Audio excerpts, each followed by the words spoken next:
देखिए पहला स्टेप हमारा हो गया।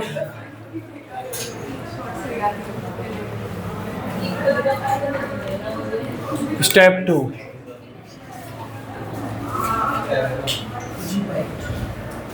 स्टेप 2 लिखिए। when the methyl group has been when the methyl group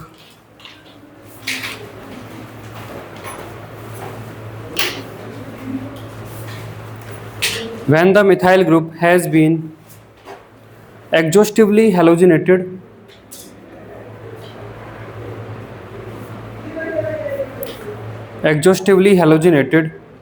comma the molecule undergoes a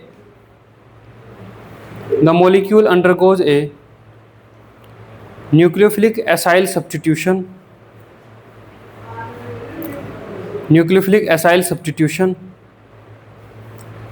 by hydroxide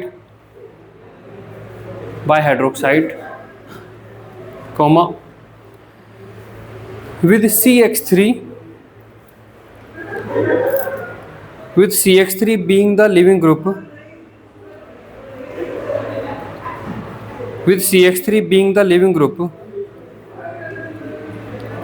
stabilized by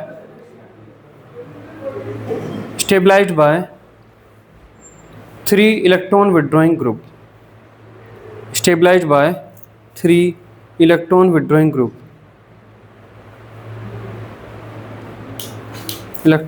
group ठीक है। तो देखिए, तो हम यहाँ तक पहुँच गए थे CCl3 और C डबल बॉन्ड O और H और यहाँ पर R, यहाँ तक पहुँच गए थे। अब यहाँ पर क्या होता है, जो यहाँ पर OH माइनस है, ये बॉन्ड आपका ऐसा आता है, ये आपका यहाँ पर न्यूक्लियोफिलिक एडिशन करता है। न्यूक्लियोफिलिक एडिशन और एडिशन के बाद फिर एलिमिनेशन होगा, इसे बोलते हैं एसाइल सब्स्टिट्यूशन। पहले न्यूक्लियोफिलिक एडिशन होगा और न्यूक्लियोफिलिक एडिशन के बाद फिर आपका होगा एलिमिनेशन। इस पूरे प्रोसेस को एसाइल सब्स्टिट्यूशन बोला जाता है। ये कार्बोक्सिलिक एसिड की रिएक्शन है, ये उसमें डिटेल में पढ़ी जाएगी। तो देखिए यहाँ पर क्या होगा, यहाँ पर पहले आपका क्या होगा, ये बनेगा आपका CCl3 है ना। इसमें मैं Cl3 को इधर बना कर दिखाऊंगा।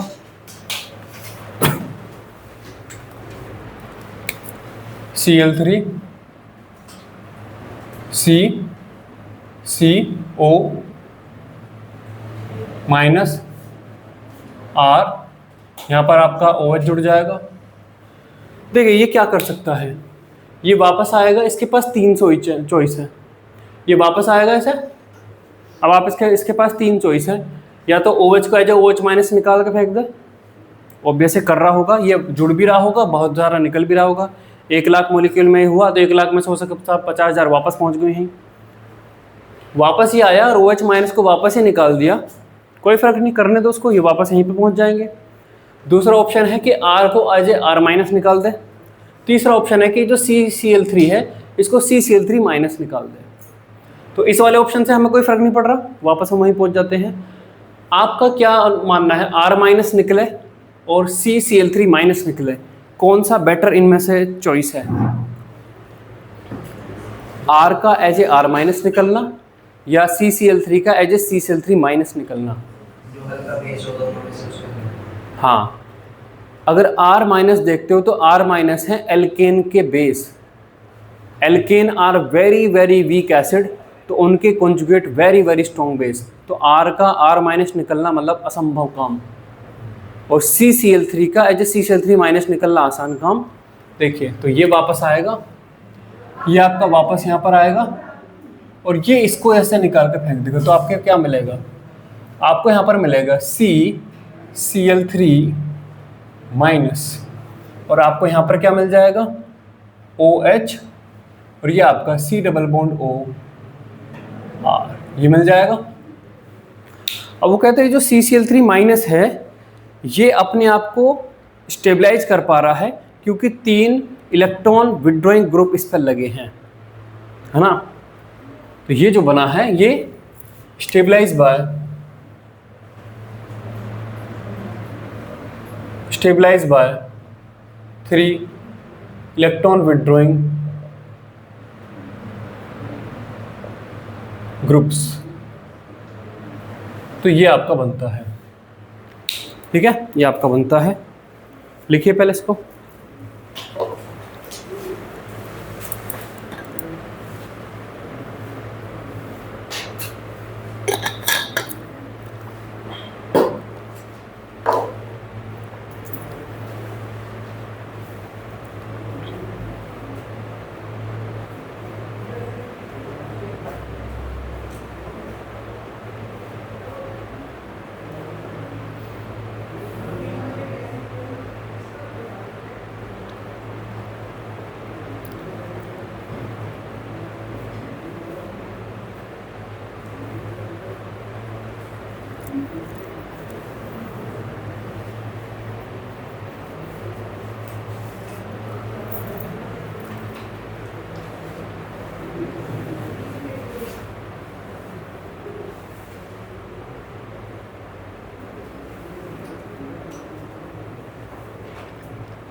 लिखिए। अब देखिए ये क्या है बेसिकली, ये CHCl3 का कॉन्जुगेट है। CHCl3 मतलब क्लोरोफॉर्म का कॉन्जुगेट है। क्लोरोफॉर्म एक वीक एसिड है, जिसका कॉन्जुगेट बेस एक ठीक ठाक बेस है ना। तो ये क्या करेगा, ये तो कार्बोक्सिलिक एसिड है ना, इससे प्रोटॉन निकाल लेगा। तो अब यहाँ पर क्या होगा, ये आपका यहाँ पर बन जाएगा CHCl3। तो इसने ये प्रोटॉन इससे ले लिया है, और क्योंकि बेसिक मीडियम है तो आपको यहाँ पर मिलेगा O- Na+ और आपका यहाँ पर C डबल बॉन्ड OR। ये फाइनल प्रोडक्ट आपको मिल जाएगा। लिखिए इसमें।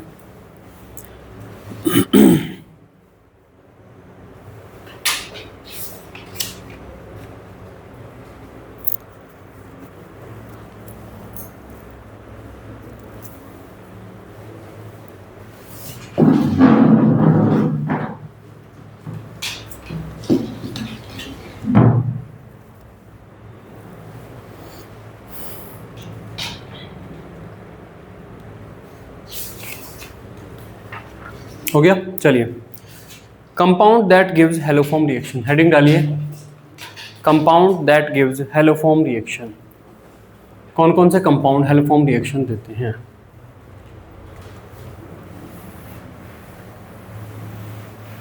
Compound that gives haloform reaction.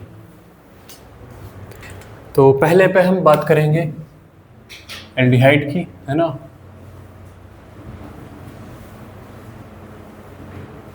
Aldehyde में कौन कौन देता है ना।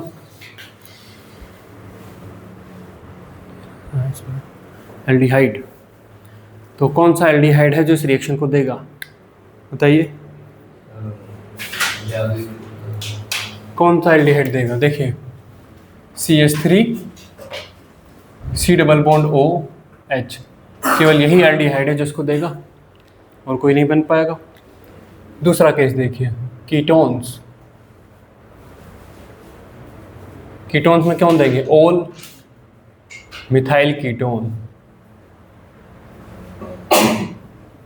ओल मिथाइल कीटोन जैसे कि ये CH3 C double bond OR, ये सारे के सारे मिथाइल कीटोन।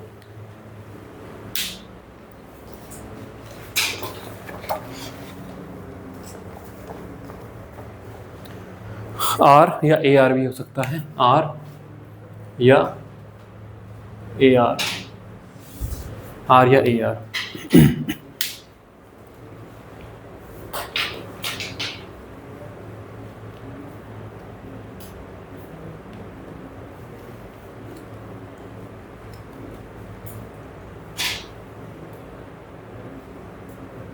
ठीक है। अब देखिए तीसरा केस है यहाँ पर, प्राइमरी एल्कोहल।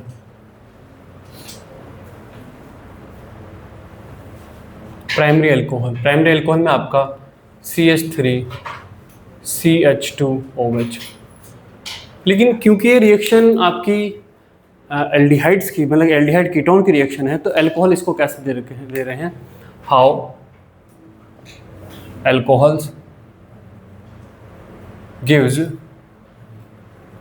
This reaction. तो देखिए X2 NaOH के साथ रिएक्शन करता है और एक डिस्प्रोपोर्शनेशन रिएक्शन होती है। क्या होती है,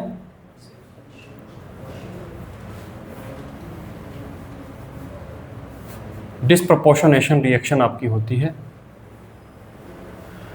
यहाँ पे आपका ये बन जाता है NaX प्लस NaOX। यहाँ पे देखिए X2 की ऑक्सीडेशन स्टेट 0 है, यहाँ पर -1 है, और यहाँ पर क्या हो जाएगी आपकी +1। यहाँ पर आपकी हो जाएगी ये +1 हो जाएगी। तो ये जो होता है ना NaOX, तिरछी जा रही है ना, जो NaOX है ये माइल्ड ऑक्सीडाइजिंग एजेंट का काम करता है, और माइल्ड ऑक्सीडाइजेंट का काम करता है तो ये इसको ऑक्सीडाइज करके एल्डिहाइड बना देता है, और है ना, इसको ऑक्सीडाइज करके एल्डिहाइड बना देगा। तो लिखिए इसमें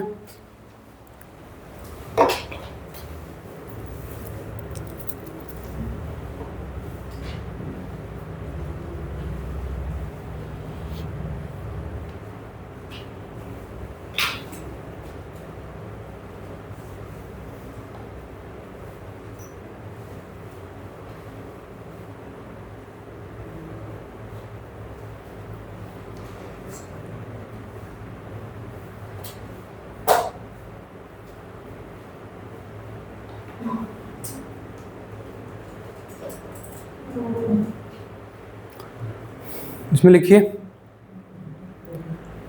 NaOX acts as oxidizing agent, NaOX acts as oxidizing agent and it oxidizes alcohols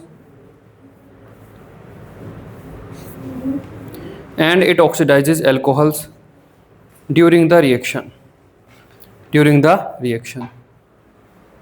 ठीक है। नेक्स्ट बारी आती है सेकेंडरी अल्कोहल की।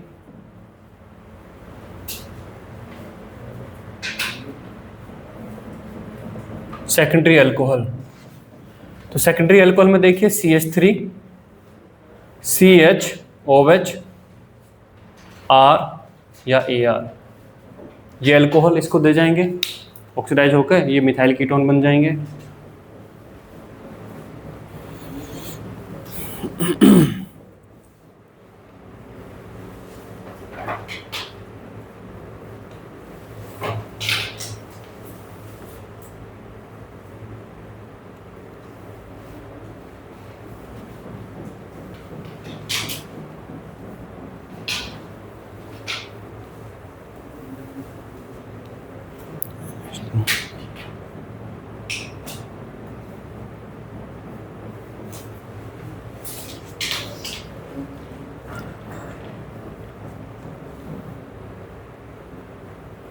नेक्स्ट लिखिए compounds of the type R CHX CH3, या फिर ऐसा लिख देता हूँ मैं, कंपाउंड्स ऑफ द टाइप, हाँ, compounds of the type CH3 CHX R AR and CH3 CX2 R AR also gives haloform reaction, also gives haloform reaction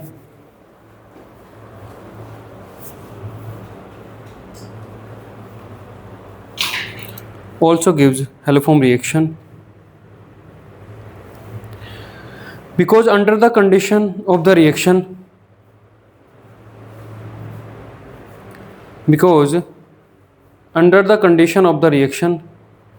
these are converted to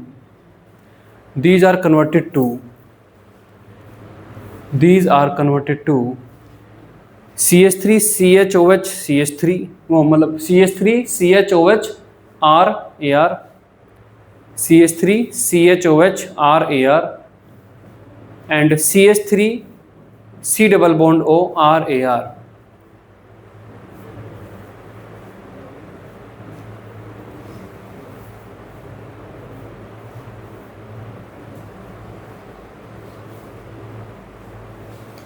ठीक है, तो देखिए जब आपने मान लो ये लिया होगा CH3CH, मान लो आपके पास है ये Cl है ना, और यहाँ पर आपका RAR। रिएक्शन में बेसिक मीडियम है, बेसिक मीडियम है ना NaOH, तो OH माइनस क्या करेगा, हैलाइड से एल्केल हैलाइड से अल्कोहल बन जाते हैं। एल्केल हैलाइड की रिएक्शन अगर आप करते हो तो अल्कोहल बन जाते हैं, तो हमें क्या मिल जाएगा, CH3CHOH मिल जाएगा, और यहाँ पर आपका ये RAR मिल जाएगा। और अगर आपने ये लिया हुआ फिर ये ऑक्सीडाइज होकर वही बना देगा, है ना। और सेम अगर X2 लिया हुआ है, X2 लिया हुआ है तो 2 OH आ जाएंगे, 2 OH में से एक H2 निकल के फिर डायरेक्ट O बन जाएगा। ये कंपाउंड भी इसको देते हैं। नेक्स्ट लिखिए,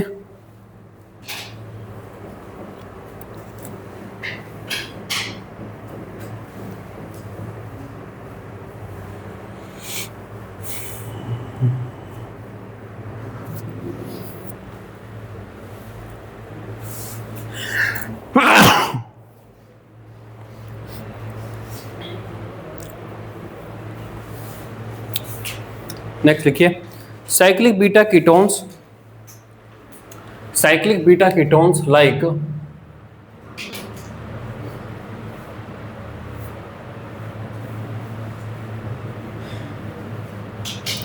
cyclic beta ketones like this and this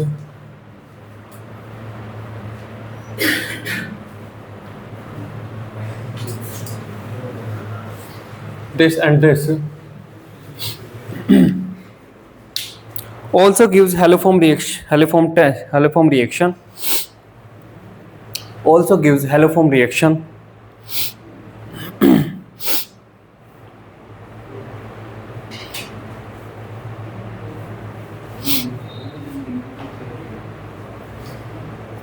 haloform reaction as ring have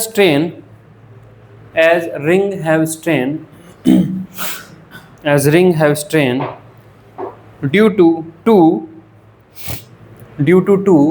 sp2 hybridized carbon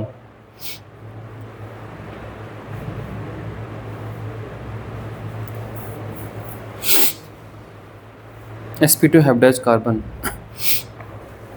ठीक है, चलिए अब आगे देखिए,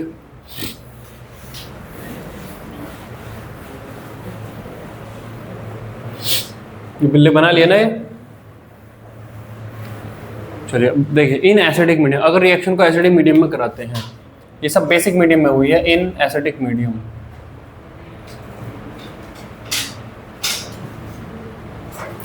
इन एसिडिक मीडियम मान लो आपके पास ये है CH3 C double bond O R, और आप इसकी रिएक्शन कराते हो Br2,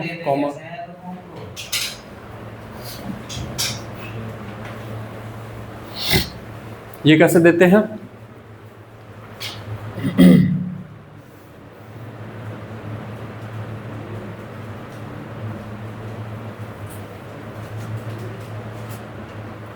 दो कीटो ग्रुप के बीच में जो ये CH2 ये एक्टिव मिथाइलिन ग्रुप है ना, it is active methylene group, मतलब इसका हाइड्रोजन और ज़्यादा एक तरीके से वो है एसिडिक है, निकलना आसान है। तो पहले यहाँ पर ये होता है आपका X2, NaOH, पहले रिप्लेस हो जाते हैं आपके इससे,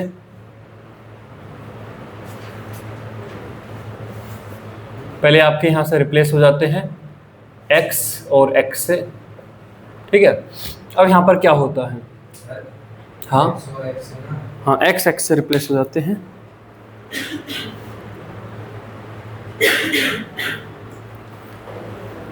X और X यहाँ पर आ जाता है। अब यहाँ पर क्या है, OH माइनस, देखिए वहाँ पर तो ये इसलिए निकल जा रहा था, CX3 आ गया था, है ना, CX3 आ गया था, तो जब मैं इस पर अटैक करता था तो ये निकल जाता था क्योंकि CX3 था। यहाँ पर अभी तो CX2 टाइप से बना है, वहाँ पर क्यों निकल जा रहा था, सी डबल बॉन्ड ओ पे मैं जब अटैक करता तो CH3 माइनस निकलता था, क्यों? क्योंकि C पे 3 X हैं, यहाँ पर अभी 2 X हैं, 2 X हैं लेकिन रिंग में स्ट्रेन है। तो जब मैं इस पे अटैक करूंगा ये आपका ऐसे आएगा, ये आपका ऐसे आएगा, इस पे अटैक होगा, अटैक होने के बाद आपका क्या बन जाएगा, O माइनस, यहाँ पर आपका ये OH, यहाँ पर आपका C डबल बॉन्ड O, यहाँ पर आपका ये X, यहाँ पर आपका X है। अब जब ये वापस आएगा तो इस एक ग्रुप निकल जाए, ये पूरा का पूरा सिस्टम निकल जाएगा। ये पूरा का पूरा जो सिस्टम है इसलिए निकल गया क्योंकि रिंग में स्ट्रेन है, निकल गया। निकलने के बाद अब आपका क्या बना है, निकलने के बाद आपका ये C डबल बॉन्ड O, यहाँ पर आपका क्या बना, CH2 माइनस बना, फिर आपका ये, फिर आपका ये, फिर आपका ये, और C double bond O, OH बना। ये बनने के बाद फिर इसको H मिल जाएगा, तब आप वो जो हेलोजिनेशन की सेकंड स्टेज थी वहां तक पहुंच गए हो। अब उस पर फिर एक और बार हेलोजिनेशन होगा, एग्जॉस्टिव हेलोजिनेशन, और फिर ये आपका CH3 निकल जाएगा। ठीक है, इस तरीके से, ठीक है। ऐसे निकल जाएगा। अब देखिए in acidic medium, acidic medium जब आपका होता है तो यहां पर CH2Br, C double bond O, और आपका यहाँ पर R ये होता है, और उसके बाद no further reaction, no further reaction, आपकी इसमें फिर फर्दर रिएक्शन नहीं होती है ना। एसिडिक मीडियम में केवल मोनो हेलोजिनेशन तक रिएक्शन रुक जाती है, क्योंकि यहाँ पर जो A1 है एसिडिक मीडियम का इंटरमीडिएट 1 वो ज़्यादा स्टेबल है, स्टेबिलिटी ऑर्डर, मैं उसको पढ़ाऊंगा नहीं, उससे कुछ फ़ायदा नहीं है। ठीक है, इंटरमीडिएट जो है, पहला इंटरमीडिएट ज़्यादा स्टेबल है, दूसरा इंटरमीडिएट उससे कम स्टेबल है, और तीसरा सबसे कम स्टेबल है। तो रिएक्शन आगे जाना ही नहीं चाहती क्योंकि और फर्दर स्लो हो जाएगी। उसमें उल्टा था, हैं? नहीं बताऊंगा, छोड़ो, है ना। उस वाले में पहला इंटरमीडिएट से ज़्यादा स्टेबल था, अगला अगले से ज़्यादा था अगला, तो रिएक्शन एग्जॉस्टिव हेलोजिनेशन तक जाएगी। यहाँ पर पहला वाला जो इतना स्टेबल है उससे कम स्टेबल है दूसरा, और उससे कम स्टेबल है तीसरा। तो एसिडिक मीडियम में केवल मोनो हेलोजिनेशन होता है, रिएक्शन आपकी रुक जाती है। आपको एसिडिक मीडियम में केवल इतना ही जानना है। ठीक, चलिए यहाँ पर हेलोफॉर्म रिएक्शन खत्म होती है, आगे चलेंगे। वो नहीं था वो जो आता है, मैं नहीं बताऊंगा, हाँ, उसको बताने के लिए फिर उतना ही लगेगा जितना कल टाइम लगेगा, आधा पौना घंटा लगा था। उसका मैकेनिज्म और डिफिकल्ट है, कम से कम आधा घंटा उसमें जाएगा।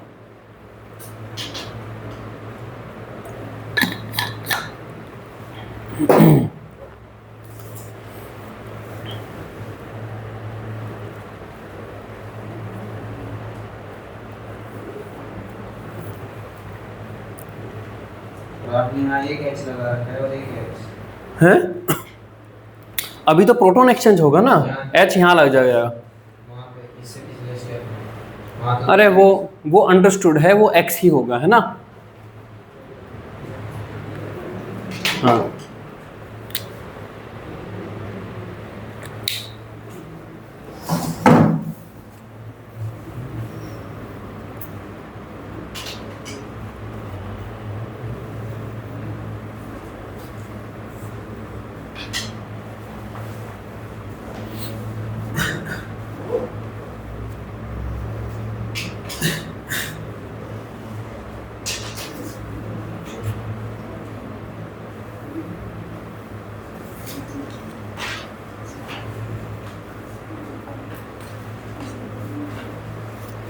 हो गया, लिख लिया सब ये।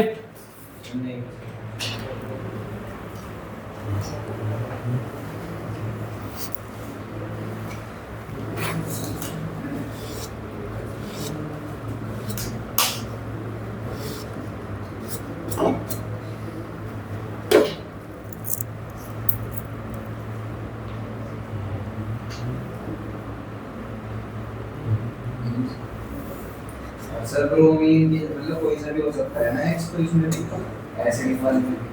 हाँ, कोई भी हो सकता है।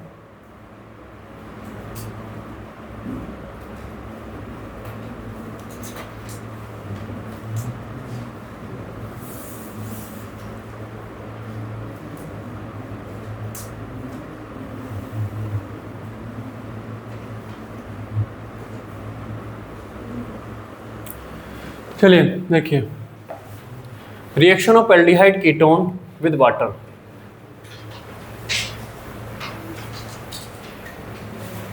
Reaction of aldehyde ketone with water, ये वही है जिससे आपको पता चलेगा एक कार्बन पर 2 OH क्यों स्टेबल नहीं, पानी क्यों निकल जाता है। ये सब पढ़ते आए ना।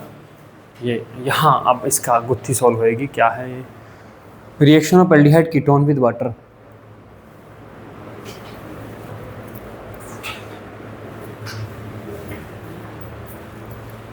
जब हम अल्कोहल की रिएक्शन कराते हैं ROH से, जब हम अल्कोहल की रिएक्शन, वो एल्डिहाइड कीटोन की रिएक्शन कराते हैं ROH से, तो आपके बन जाते हैं एसीटल। OR लग जाता है।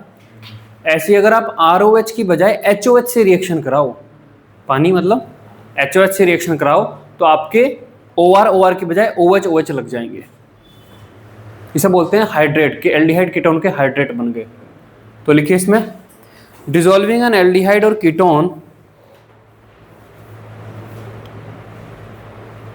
dissolving an aldehyde or ketone such as acetaldehyde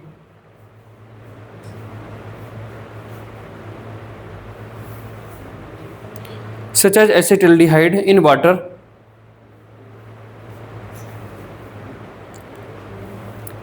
cause the establishment of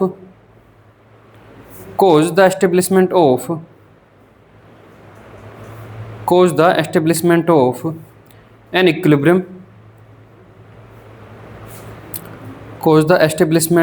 equilibrium between such as an acetaldehyde लिखा था ना, हाँ, between acetaldehyde and its hydrate that is geminal diol।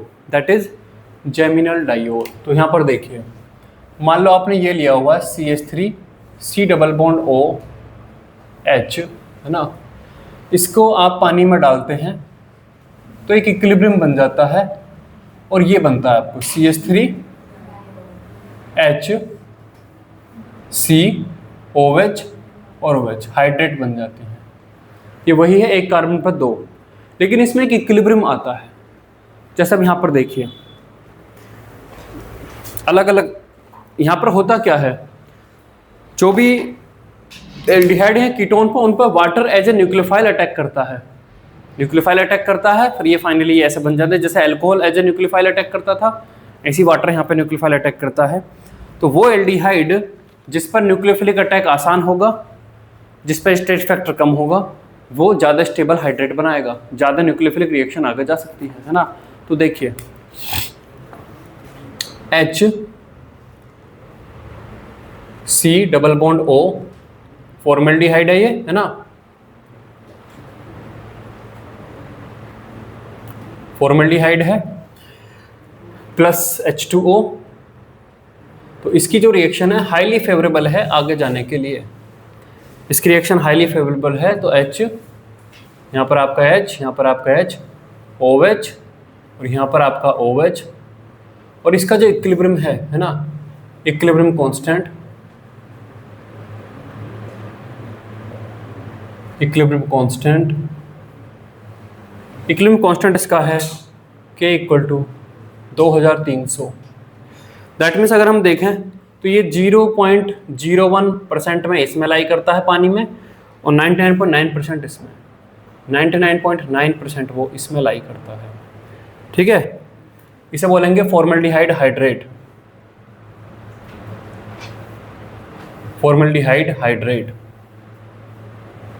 ठीक है, जब हम बनाते हैं एसिटाल्डिहाइड का यही, तो CH3 C double bond OH plus H2O। तो उसके केस में इक्विलिब्रियम की एरो ये ऐसे है, तो ये आपका बन जाता है C OH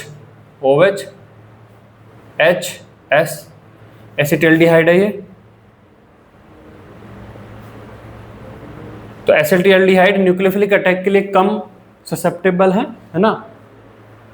रिएक्शन कैसे होती है, आगे गया फिर ये पीछे आ गया, पीछे आने के बाद वापस न्यूक्लियोफिलिक अटैक आसानी से हो रहा है तो फिर आगे आसानी से जा सकता है।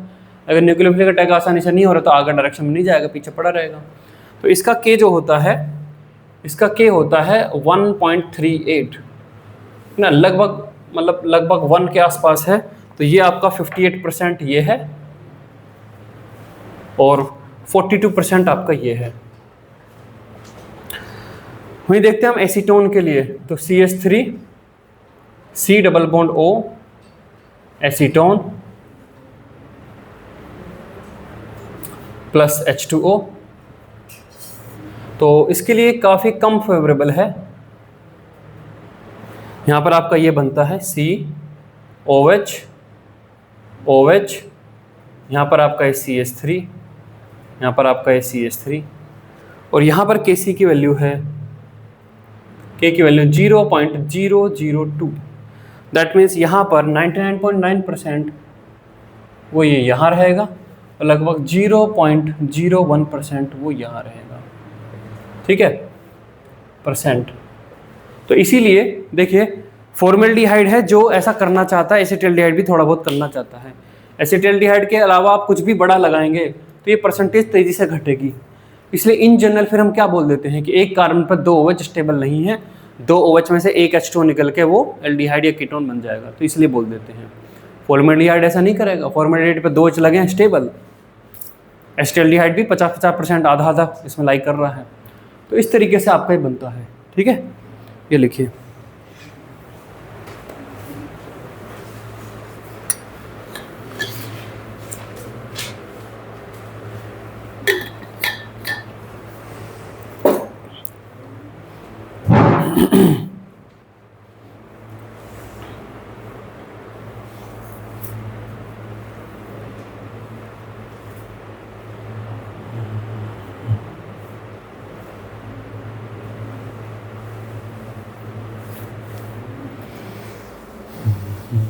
उसका क्या है सबसे ऊपर वाले का?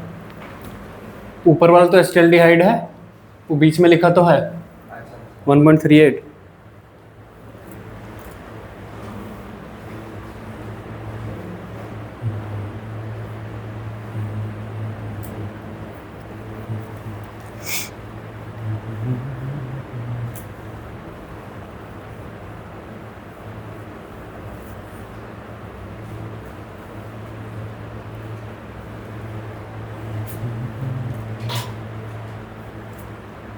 तो सर इस केस में अगर हमें हाइड्रेट मिलता है तो फिर हम डबल बॉन्ड नहीं लगाएंगे फॉर्मेल्डिहाइड। फॉर्मेल्डिहाइड कहाँ, फॉर्मेल्डिहाइड पे अगर 2 OH लगे हैं तो आप हटा के अगर उसे फॉर्मेल्डिहाइड बना रहे हो तो गलत कर रहे हो। एसिटिल्डिहाइड में आधा गलत कर रहे हो, आधा सही आधा गलत, क्योंकि आधा तो वो बना ही ले रहा है, थोड़ा गलत थोड़ा सही। करना है नहीं करना है? अब मैंने तो सब बता दिया तुम्हें, तुम जानो करना नहीं करना है। मैंने तो तुम्हें के साथ वैल्यू दे दी।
हो गया। अब देखिए ये हमें कैसे पता चले, मान लीजिए एसिटल्डिहाइड है या एसीटोन है। एसीटोन 99.99% पानी में डालने पे अपनी इसी फॉर्म में रहेगा। ये कैसे साबित करोगे कि एसीटोन वाकई में हाइड्रेट बनाता है? हम ऐसा भी तो कह सकते हैं कि एसीटोन हाइड्रेट बनाता ही नहीं है, ऐसा भी तो कह सकते हैं अगर एसीटोन 99.9% इसमें है। कैसे केमिस्ट्री के पॉइंट ऑफ व्यू से कैसे आप प्रूव करोगे नहीं एसीटोन भी हाइड्रेट बनाता है, हाँ बस उसकी परसेंटेज कम है? कैसे प्रूव करोगे?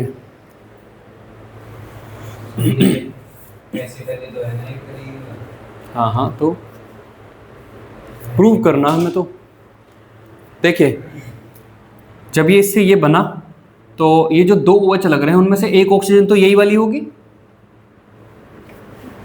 ये जो 2 OH हैं, इन 2 OH में जो एक ऑक्सीजन है वो तो एक यही वाली होगी इसकी खुद की, और एक ऑक्सीजन, एक जो OH है वो वाटर से आया होगा। अगर मैं यहाँ पर वाटर सिंपल H2O16 की जगह H2O18 लेने लगूँ तो यहाँ पर आपका एक 16 वाला एक 18 वाला आ जाएगा, और जब ये पीछे जाएगा तो 16 वाला भी निकल सकता है, 18 वाला भी निकल सकता है। मान लो 16 वाला निकल गया तो वापस जब ये प्रोडक्ट बनाएगा तो 18 यहाँ आ जाएगा, तो आपके रिएक्टेंट में ऑक्सीजन 18 इंसर्ट होने लगेगा। थोड़ी देर बाद आप देखोगे एसीटोन जो आपने नॉर्मल ऑक्सीजन वाला लिया था 16 वाला, वो 18 वाले में बदल गया। इसका मतलब ये प्रूव है कि वाटर के साथ रिएक्शन करके इधर जाता है, और जब इसका मन नहीं लगता तो पीछे आता है। पीछे आते टाइम ये कोई से भी ऑक्सीजन को निकाल सकता है, तो आपके रिएक्टेंट में ऑक्सीजन 18 इंसर्ट होने लगेगी। ठीक है, ऐसा ऑक्सीजन 18 रेडियोएक्टिव है तो आप रेडियोएक्टिविटी से पता कर सकते हो हाँ ये हमारा रेडियोएक्टिव हो गया है। ऐसा देखिए, नोट करके पहला पॉइंट लिखिए, how we knows that hydrate actually forms. How we knows that hydrate actually forms.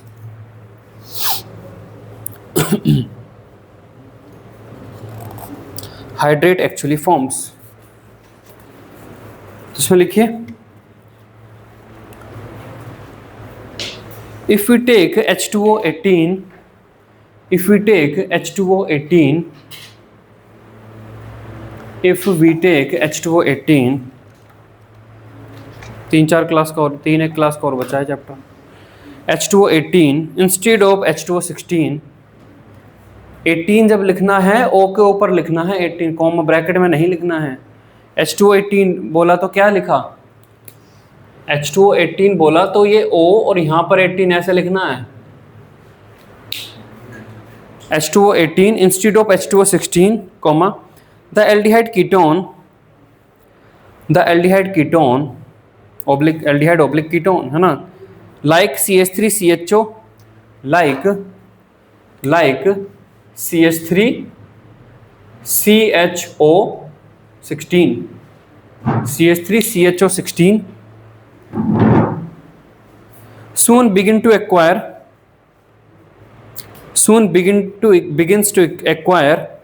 oxygen O18, soon begins to acquire O18 and becomes CH3CHO16 to CH3CHO18 and becomes CH3CHO16 to CH3CHO18। ठीक है, तो इससे साबित होता है कि hydrate actually में बनते हैं। अगला, ये जो इक्विलिब्रियम की पोजीशन है ये किस किस फैक्टर पर डिपेंड करती है? इक्विलिब्रियम हमारा फॉरवर्ड में रहेगा बैकवर्ड में रहेगा, किन फैक्टर्स पे डिपेंड करती है? तो अगला पॉइंट लिखिए, position of equilibrium depends on the following.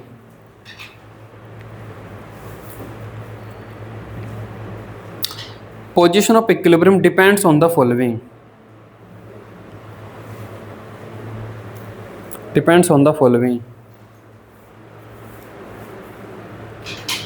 वो कहता है कि जो H2O है वो एज ए न्यूक्लियोफाइल अटैक करता है, तो यहाँ पर हिंड्रेंस कितनी है, हिंड्रेंस कम है या हिंड्रेंस ज़्यादा है, इस पर डिपेंड करेगा। अगर हिंड्रेंस आपकी कम है तो न्यूक्लियोफाइल आसानी से अटैक करेगा और प्रोडक्ट हाइड्रेट आपके ज़्यादा परसेंट में मिलेंगे, और अगर स्टेरिक हिंड्रेंस ज़्यादा है तो अटैक पुअर होगा, तो हाइड्रेट कम परसेंट में मिलेंगे। तो पहला पॉइंट लिखिए, steric hindrance steric hindrance.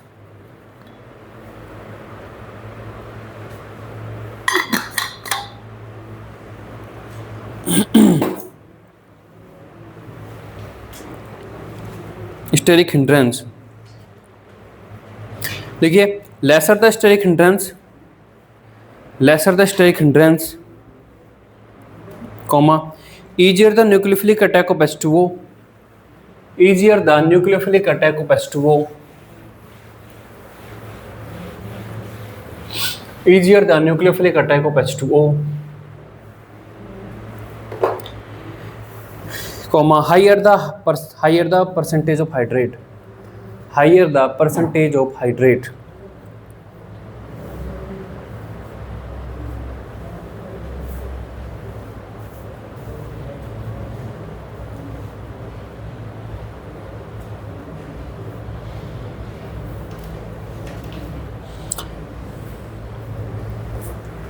Next लिखिए प्रेजेंस ऑफ, नेक्स्ट सेकंड, इसी में सेकंड है, प्रेजेंस ऑफ प्लस आई और माइनस आई ग्रुप,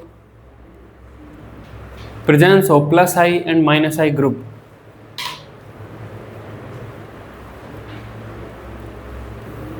देखिए ये आपके पास है C डबल बॉन्ड O, यहाँ पर H है, यहाँ पर आपका CH2, यहाँ पर अगर मैं एक CH3 लगा देता हूँ तो ये बेसिकली प्लस आई है, इस कार्बन पर प्लस चार्ज को कम करेगा, है ना। तो प्लस आई इफेक्ट का अगर ग्रुप लगा है तो वो न्यूक्लियोफिलिक अटैक को और पुअर कर देगा। लेकिन अगर यहाँ पर कोई CF3 लगा दूँ, मैं ग्रुप लगा दूँ CF3, है ना, या फिर आप यहीं पे देखिए, डायरेक्ट यहाँ पे देखिए, इस पर देखिए C double bond O H, मैं यहाँ पे लगाता हूँ CH3, तो ये CH3 यहाँ पे बनने वाले डेल्टा प्लस के लिए प्लस आई लगाता है ना।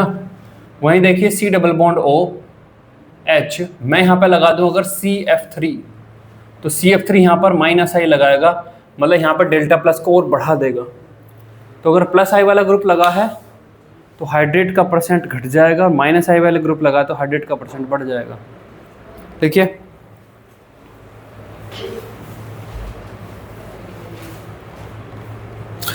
The presence of plus I group decrease the electrophilicity of carbonyl carbon, the presence of plus I group decrease the electrophilicity, इस कार्बन की है इलेक्ट्रोफिलिसिटी, से इलेक्ट्रॉन चाह रहा है ना न्यूक्लियोफाइल से, decrease the electrophilicity of carbonyl carbon,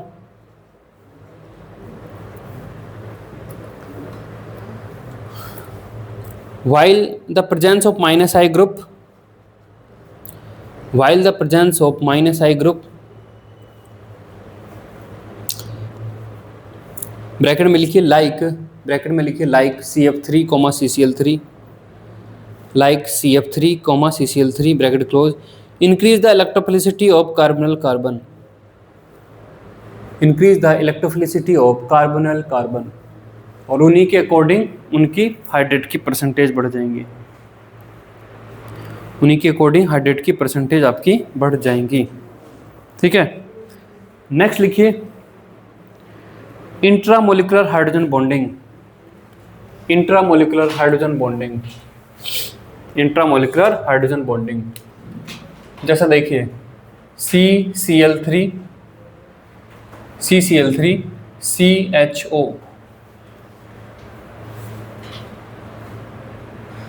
H2O के साथ आप इसे करते हो तो ये बनाता है CCl, Cl, Cl,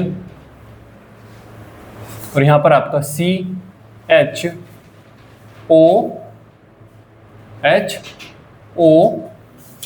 H, ये बनाता है, हाइड्रेट बना लिया इसने, इसका नाम है chloral, CHLORAL, chloral.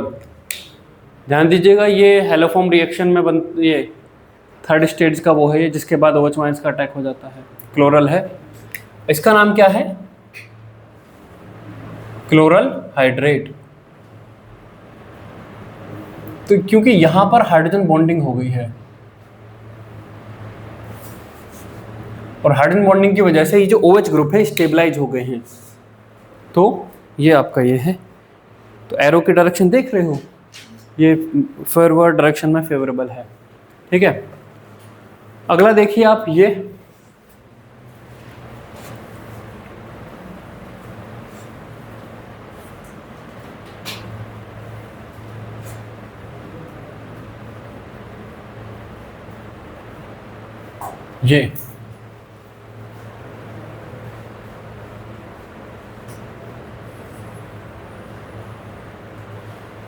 H2O,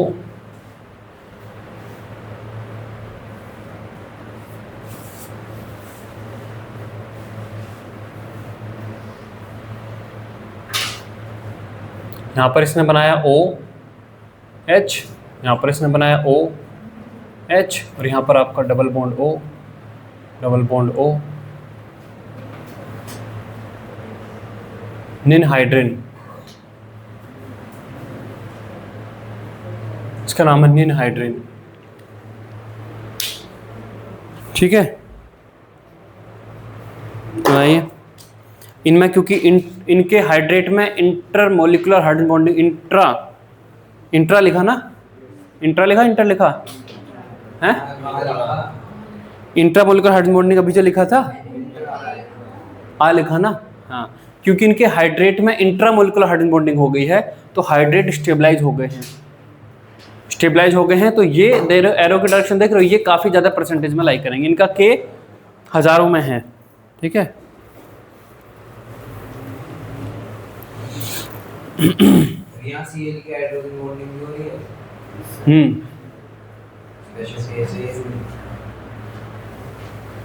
hydrogen bonding एक क्राइटेरिया है, अगर Cl के साथ यहाँ पे स्ट्रॉन्ग ये बन रहा है तो इसे क्या नाम दोगे? हाइड्रोजन बॉन्डिंग F होना चाहिए तो तभी दोगे,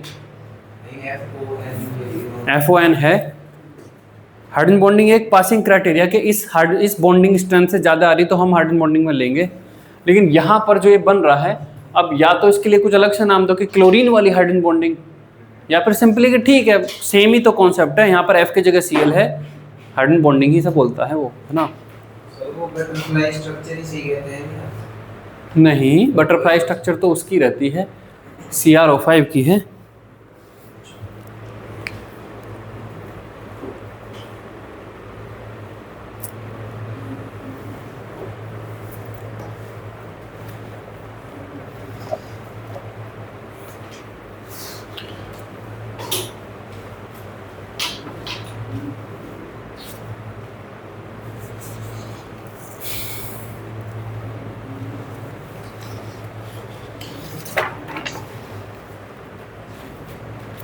ठीक, आज की क्लास यहीं पे ख़त्म होती है।